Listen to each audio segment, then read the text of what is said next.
Evangelho de Marcos, capítulo de número 10. Apenas 4 versículos. Versículos 13 a 16. Evangelho de Marcos, capítulo de número 10, versículos 13 a 16. Convido você à leitura.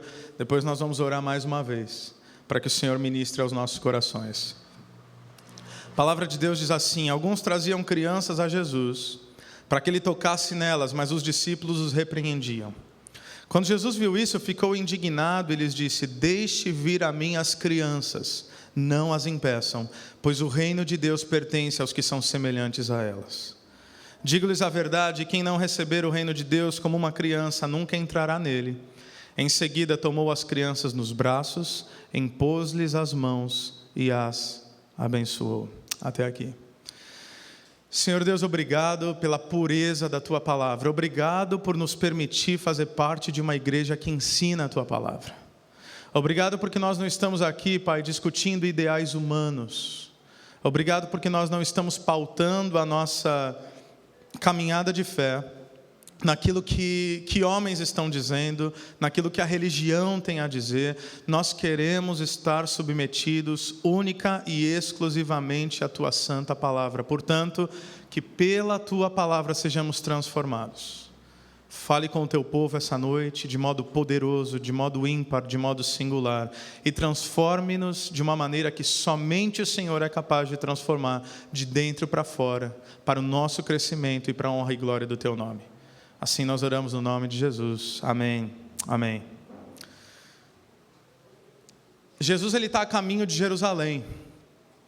Jesus já está caminhando quase que para o fim do seu ministério. Já passou algum tempo, já passou mais de 2 anos aqui. E é interessante pensar que Jesus, estando a caminho de Jerusalém, Jesus está a caminho da cruz. E o fato de nós entendermos que Jesus está caminhando em direção à cruz nos torna essa passagem ainda mais bela. Nos faz enxergar a beleza das Escrituras nessa passagem e nos detalhes que nós pensamos a partir dela.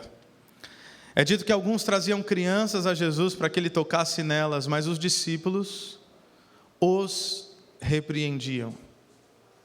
Não é as repreendiam, os repreendiam. E nós já vamos falar sobre isso. Fundamental entender que na cultura da época, as crianças não tinham nenhum valor. As crianças não eram contadas no censo. Inclusive, por vezes no Evangelho a gente consegue perceber isso. Não é por um favoritismo, não é por uma negligência, mas é a maneira como a cultura funcionava. Lembre-se que quando Jesus ele multiplica os pães, são contados 5.000 o quê? Homens. Isso quer dizer que tinha 5.000 pessoas? Não. Mas nem mulheres, nem crianças eram contadas na época. Então 5.000 homens, fora mulheres, fora crianças, uma multidão muito maior. Então as crianças não eram contadas, as crianças não eram percebidas, as crianças não eram ouvidas. As crianças, em resumo, totalmente diferente da nossa cultura contemporânea, que eu acho que foi para um outro extremo, para ser honesto com você, da supervalorização da criança. Eu acho que é isso que vivemos hoje. Mas naquela época, num extremo contrário e absurdo, a criança era quase como meramente uma posse. Então não é de se espantar, humanamente e racionalmente falando, que os discípulos tenham essa atitude. Uma atitude que simplesmente refletia o pensamento cultural, judaico e grego daquela época. Interessante que o texto nos diz que os discípulos os repreendiam. Repreendiam quem? Os pais das crianças. E quando nós olhamos para esse texto, eu creio que nós podemos dividir esse texto em 4 pontos, esses 4 versículos em 4 pontos. Se você gosta e tem o costume de fazer anotações. Aqui nós vemos uma reprovação, aqui nós vemos um encorajamento, aqui nós vemos uma revelação e aqui nós vemos uma atitude. Reprovação, encorajamento, revelação e atitude. Versículo 14. Quando Jesus viu isso, ele ficou indignado. A expressão usada por Marcos aqui no grego original é uma expressão que somente aqui aparece. Somente nesse contexto ela aparece. Porque quando diz que Jesus ficou indignado, não é qualquer indignação, não é que Jesus ficou chateado, não é que Jesus torceu o nariz. Isso aqui fala de uma forte emoção. Isso daqui fala que Jesus ficou completamente perturbado. Isso daqui fala que Jesus ficou contrito no seu coração. Isso mexeu com Jesus profundamente. Olhar para aquelas crianças sendo trazidas pelos seus pais e ver aqueles que deveriam ser auxiliadores no processo de discipulado e, portanto, deveriam incluir e não excluir, fazendo aquilo, Jesus fica indignado.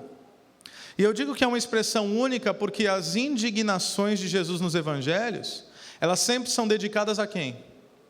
Aos fariseus e os mestres da lei, os hipócritas, certo? Aqueles que pensavam que eram justos e não eram, aqueles que pensavam que eram os grandes detentores da verdade e não eram, aqueles que pensavam cumprir a lei na sua plenitude e integralidade e não cumpriam. Então Jesus estava sempre indignado com esse povo. Vocês são hipócritas, vocês falam uma coisa, mas vocês vivem outra. Vocês não vão entrar no reino dos céus e vocês não vão deixar ninguém entrar. Vocês criam pesos e fardos que vocês não dão conta de carregar e ninguém vai dar conta de carregar, mas você cobra o povo disso. Vocês estão matando o povo. Essa é a fala de Jesus. Para líderes religiosos opressores. A propósito, essa é a mesma fala de Jesus até hoje. Para esse mesmo tipo de gente. Mas aqui é o único momento nos evangelhos onde a indignação de Jesus se dá em relação aos discípulos. Isso significa que Cristo fica indignado quando seus discípulos passam a criar muros ao invés de pontes. Não há nada mais inclusivo do que o evangelho. Para quem é o evangelho? Para todos. Para que Jesus veio? Para o doente, para o ferido, para o pecador. Não é isso que ele fala nos evangelhos? Ele diz, eu não vim para os sãos.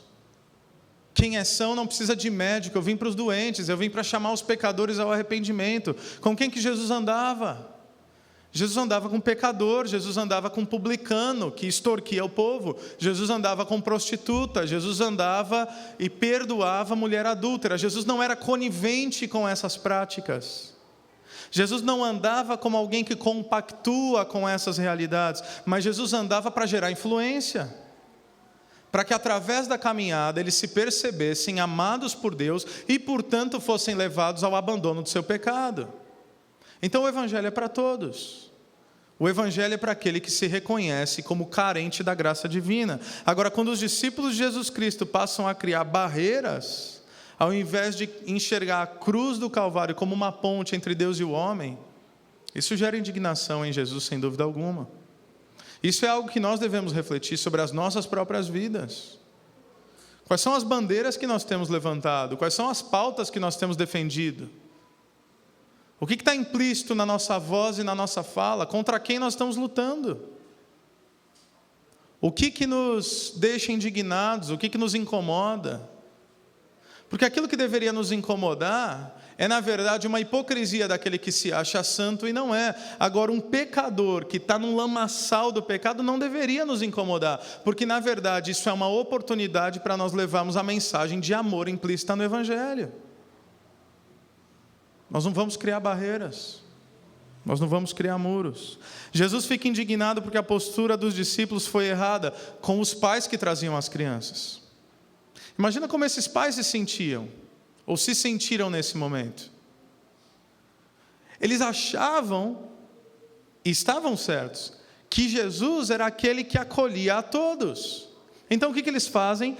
Pegam as suas crianças, que independente da visão cultural, que elas não tinham valor algum, Jesus vai aceitar. A sociedade pode não aceitar, a sociedade pode não enxergar como algo valioso. Jesus vai enxergar como algo valioso. Jesus vai acolher. E o que os discípulos, o que os representantes de Jesus mostram?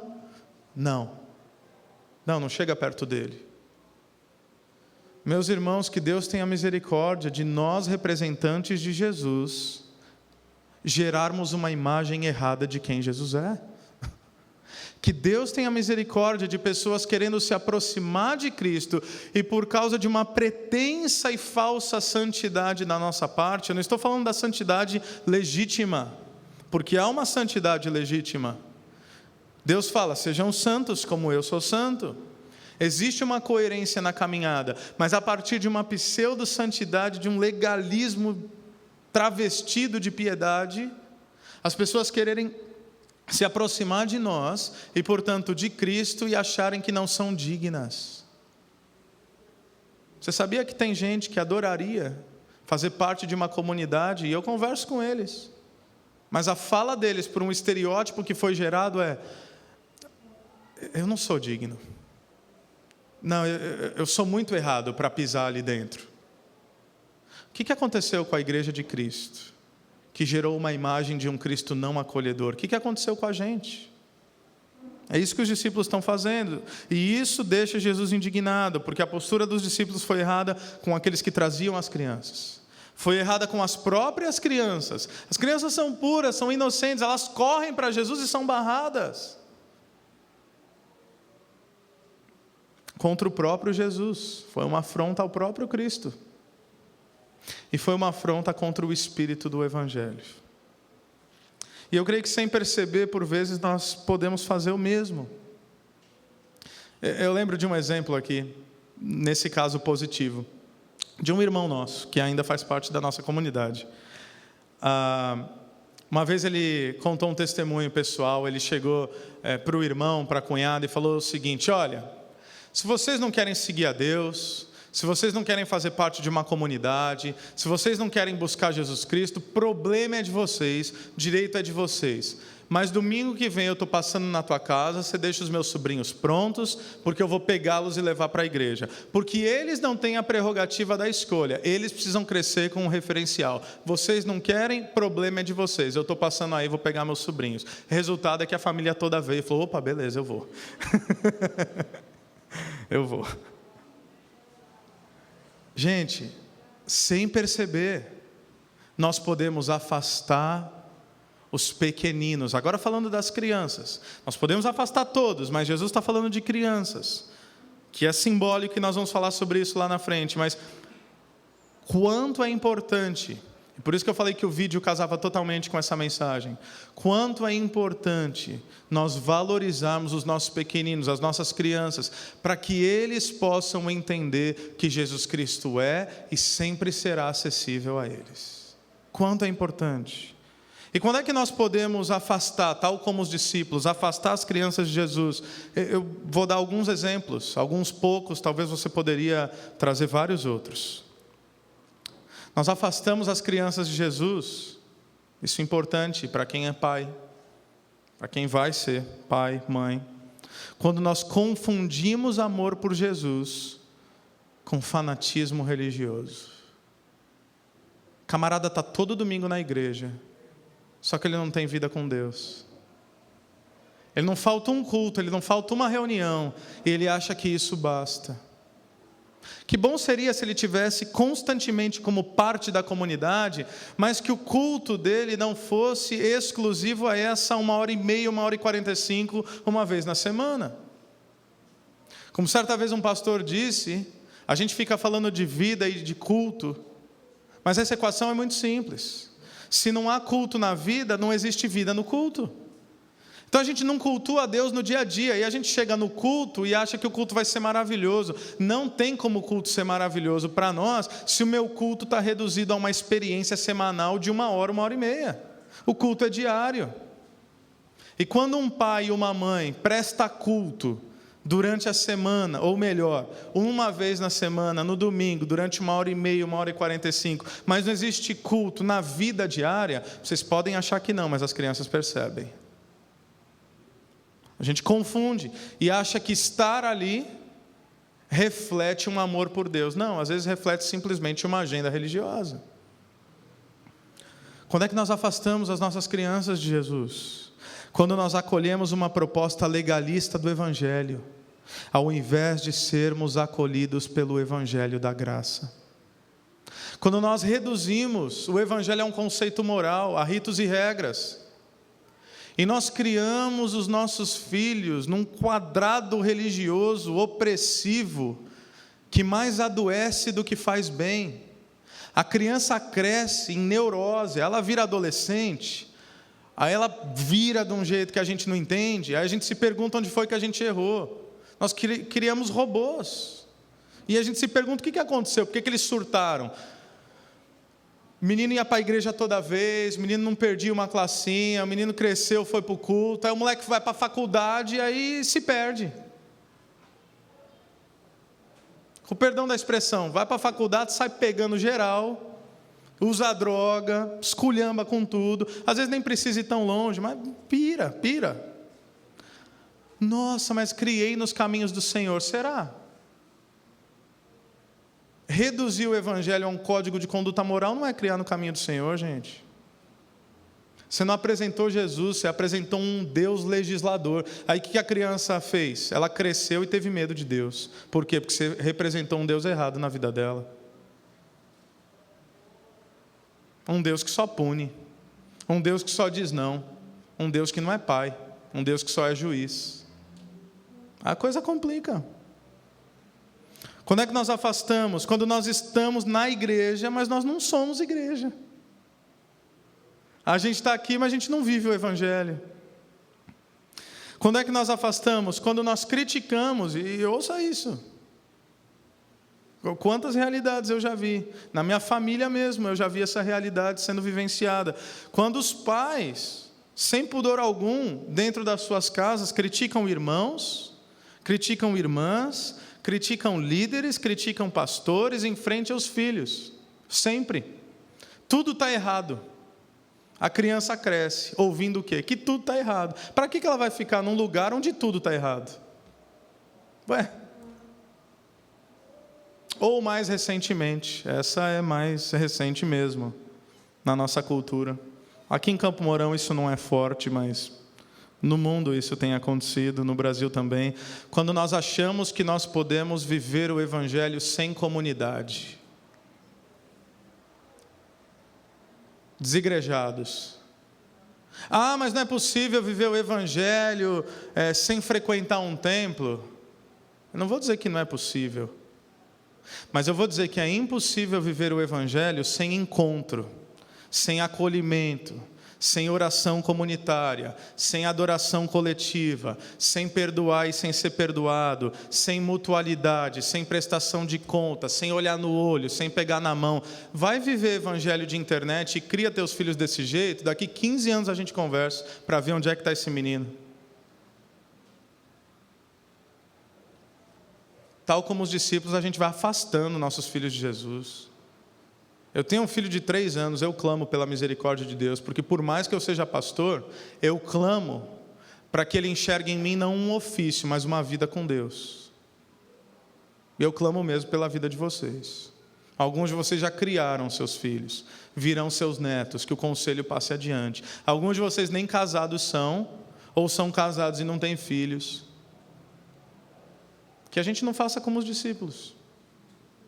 Sem perceber, nossas atitudes podem afastar mais do que aproximar, e aí a gente se pergunta, por quê? Por quê?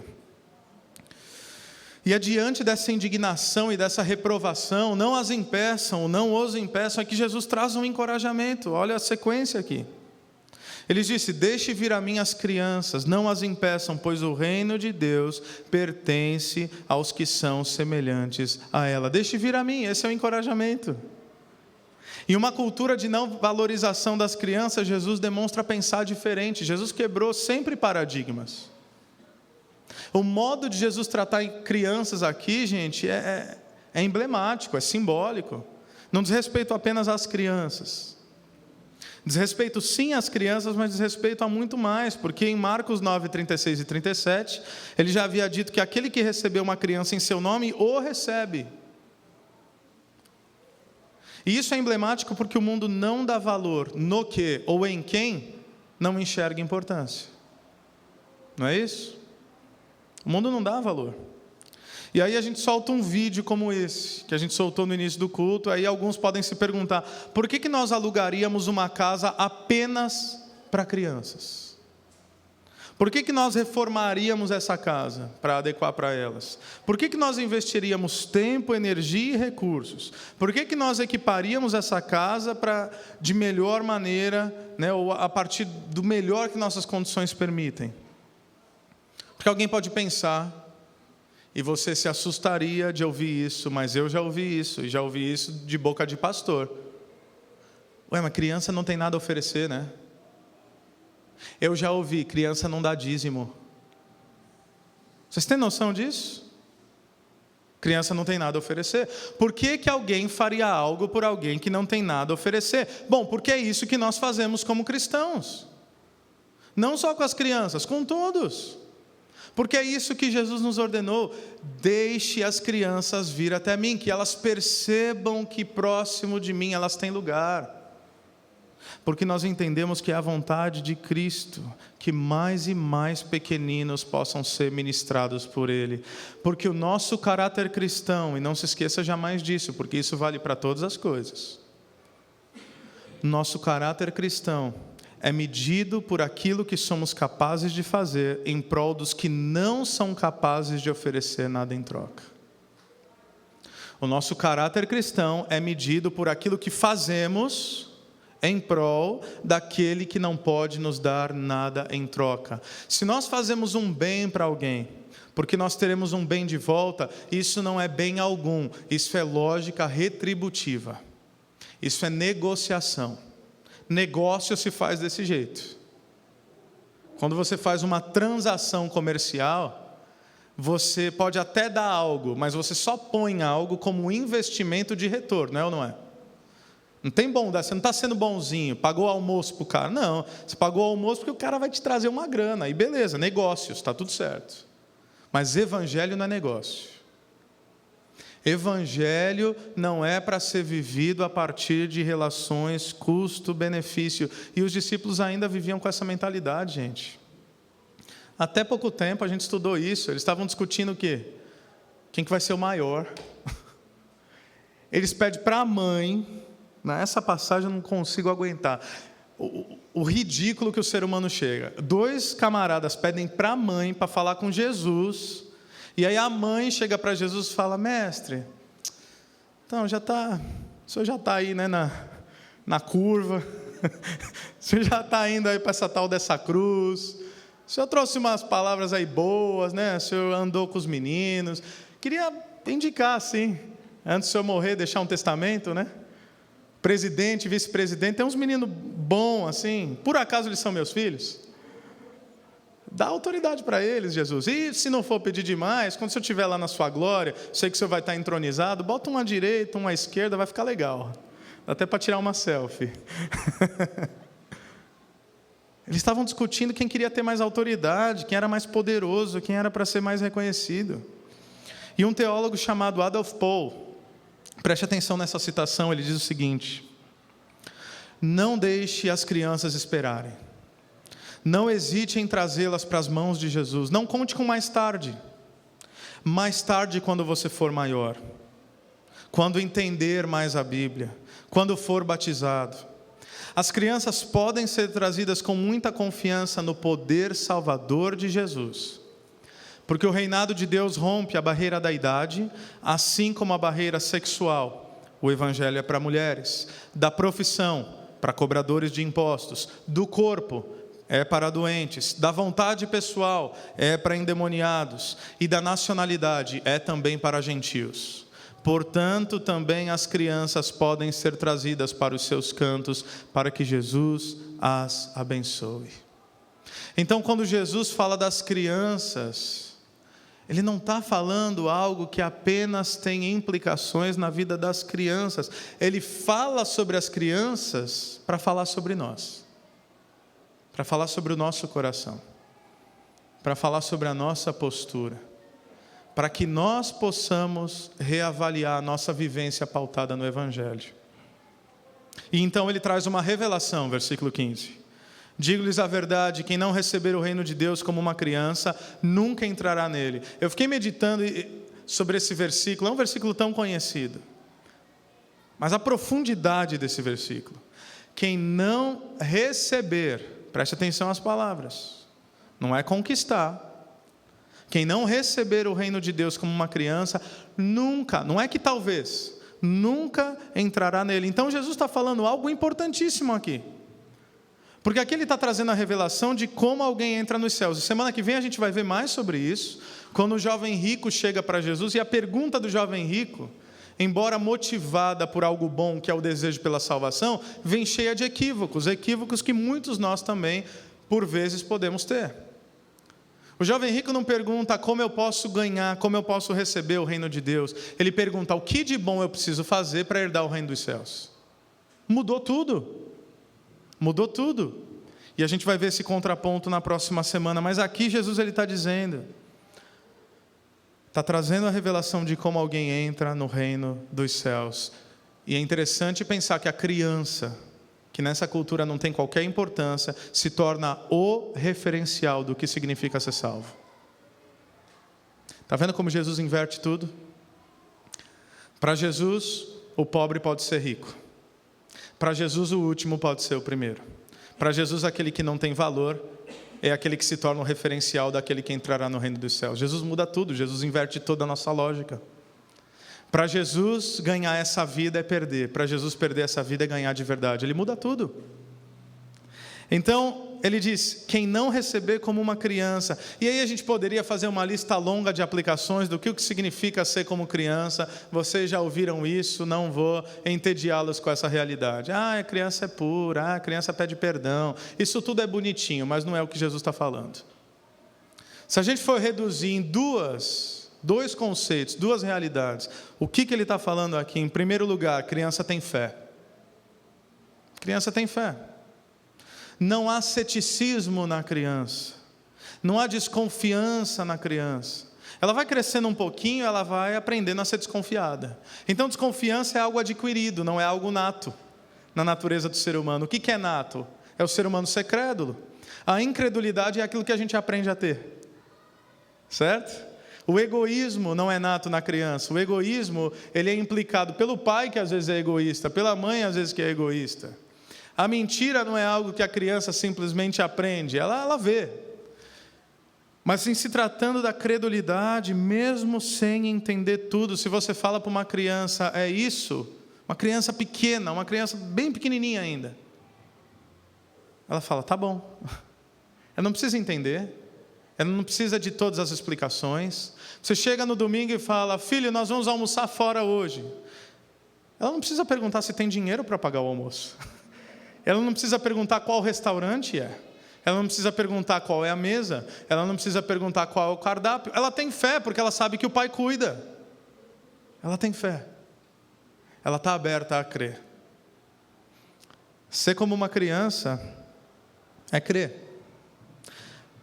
Mas, na minha opinião, o mais importante, e o que de fato Jesus está falando aqui, crianças não possuem qualquer senso de mérito. Crianças não possuem qualquer senso de mérito. Gente, criança não tem salário. Criança não tem salário.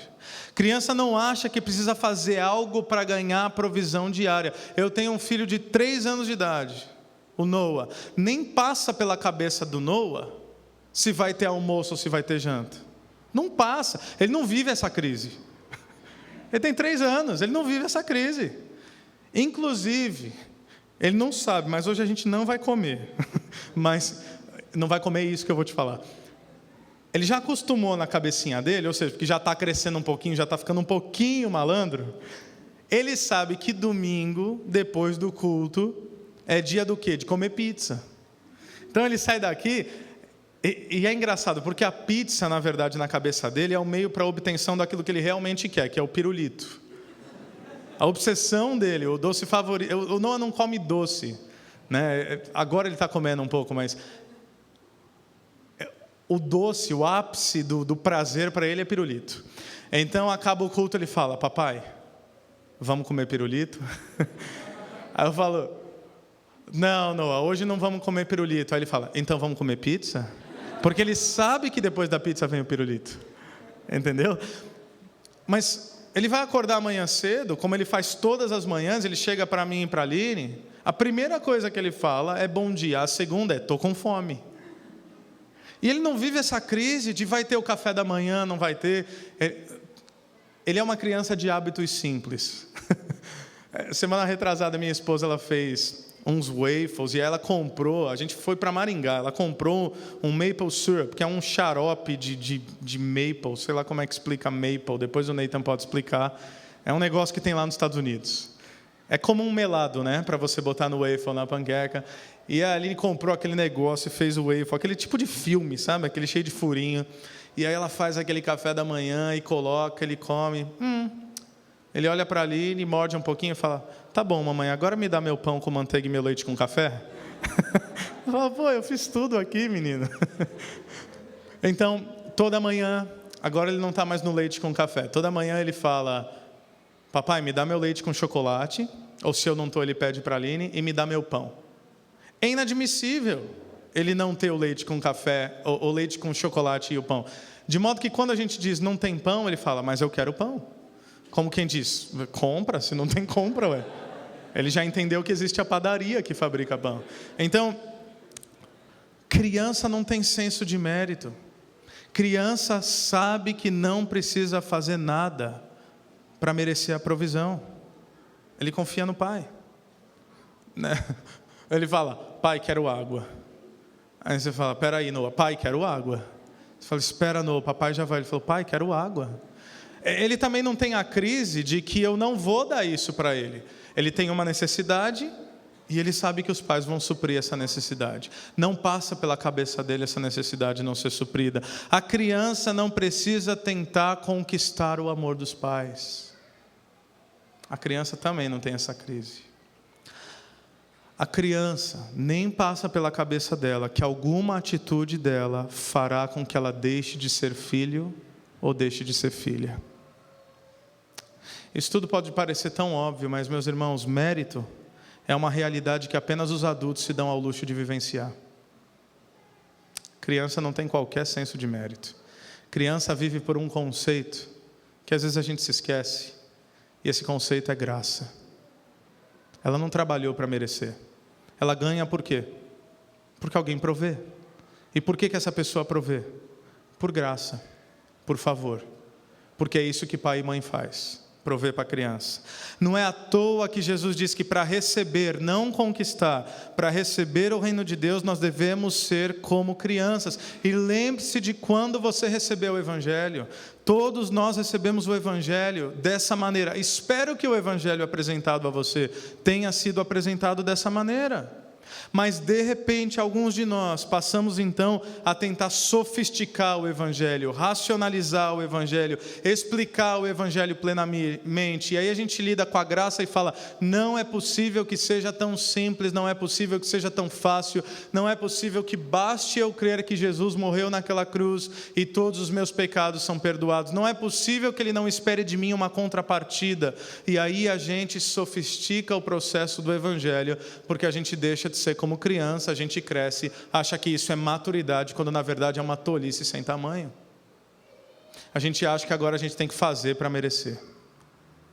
Os estudantes estavam brincando outro dia, os alunos da escola bíblica falaram que receberam um retiro ali, em que um dos louvores, o refrão dizia, para receber tem que adorar, é isso? Para receber, era um funk, ou seja, não só era herege, mas era ruim. Para receber tem que adorar. E essa é a mentalidade de muitos cristãos. Tá, então eu preciso ser abençoado, o que eu preciso fazer? Ou para não ser amaldiçoado, o que eu preciso fazer? Meus irmãos, só vai entrar no reino dos céus, só vai participar do reino de Deus, só vai ter a salvação de modo pleno aquele que entender que não fez absolutamente nada, mas tudo foi feito por Cristo e nós dizemos amém àquilo que Ele fez. A caminhada cristã é outra história. A salvação é pela graça. Agora quer dizer que nós não precisamos responder à graça como atitude voluntária e amorosa? Não, isso é outra história. Porque se eu percebo o amor de Deus na minha vida, eu quero responder também a esse amor. Mas como? Voluntariamente. Pela maneira como Ele me amou, eu tento amá-lo de volta. Para quê? Para merecer? Não, porque eu quero. Quando eu levo o Noah no banheiro, uma atitude tão simples. Levanto o vaso, ele faz o xixizinho dele. Eu levanto a cuequinha e a calça dele. Frequentemente ele olha para mim e fala: papai, você é lindo. Eu entendo o que ele quer dizer. Ele não precisa me dizer nada. Todas as vezes que ele precisar de água, todas as vezes que ele precisar de ir no banheiro, eu vou levá-lo, independente do que aconteça. Mas ele entendeu o quê? Nossa, ele está fazendo algo por mim. Deixa eu demonstrar o meu amor por ele. Isso é evangelho. Isso é evangelho.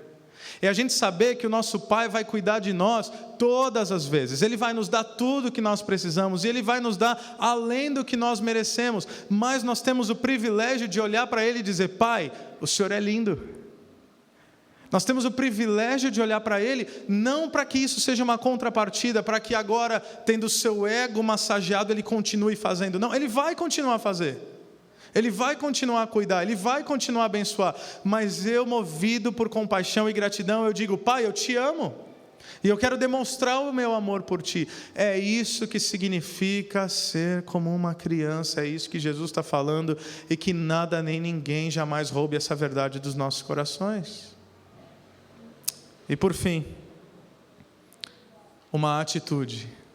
Versículo 16. Em seguida, tomou as crianças nos braços, impôs-lhes as mãos e as abençoou. Eu acho tão simples e tão lindo ao mesmo tempo essa cena. Tenta imaginar a cena. As crianças correm até Jesus, levadas pelos seus pais. Os discípulos falam: não. Jesus é importante demais para receber gente como vocês. Jesus fala: quem falou isso para vocês? Eu quero todos perto de mim. E Jesus acolhe as crianças. E Jesus, em primeiro lugar, não apenas deixa com que elas se aproximem, Jesus toma nos braços. Aquela criança que havia sido interrompida, aqueles pais que haviam percebido que as crianças talvez não pudessem chegar perto de Jesus, Jesus muda o quadro, não apenas fala: pode chegar perto, mas toma pelos braços. E isso é lindo, sabe por quê? Somente uma criança seria capaz de se permitir ser tomada por Jesus nos seus braços. Sabe por quê? Porque adulto não se permite ser pego no colo. Tem que ser criança. Tem que ser criança. Você vai ficar no colo de outro adulto? Isso é simbólico. O colo de Jesus. Ser como criança é estar disposto a receber carinho. É ser aceito por Jesus. É entender que Ele nos protege, é entender que Ele cuida de nós. Então Jesus, Ele toma a criança nos braços. Depois Jesus impõe as mãos. Porque esse era o propósito. Certamente os pais queriam levar as crianças para receber uma oração, para que conhecessem Jesus. E Jesus não apenas acolhe as crianças, toma pelo colo, mas toca. Elas sentem o toque de Jesus. Isso propõe relacionamento. Somente crianças se permitem essas realidades. Em terceiro lugar, Jesus abençoa. Jesus diz: faz uma oração, abençoa aquelas crianças, despede aquelas crianças em paz.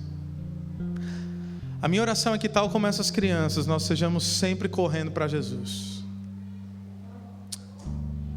Quem sabe quando nós recebemos o Evangelho, e quem sabe você já falou isso, eu já ouvi alguns de vocês falando isso: nossa, lembra quando nós cremos em Jesus, lembra como era no princípio, e a gente falava, e a gente evangelizava, e a gente se emocionava, e a gente isso, e a gente aquilo. O que aconteceu? Eu tenho um palpite. Você acha que você amadureceu, mas talvez você só ficou um pouco mais burro, como qualquer adulto fica. Isso inclui a mim. Talvez, ao invés de viver uma relação pura com Jesus, a gente passou a racionalizar. Antes eu não sabia de nada, então tudo era puro, tudo era novo, tudo era precioso. Agora eu conheço. Antes eu não tinha vergonha de nada, agora eu cresci. Quem não receber o reino de Deus como uma criança, não faz parte dele. Ser criança, na proposta do Evangelho, não é ser infantilizado. não é ser imaturo, mas é ter fé e é saber que tudo, absolutamente tudo, é pela graça de Deus. Que o Senhor nos ajude a vivenciar essa realidade. Amém?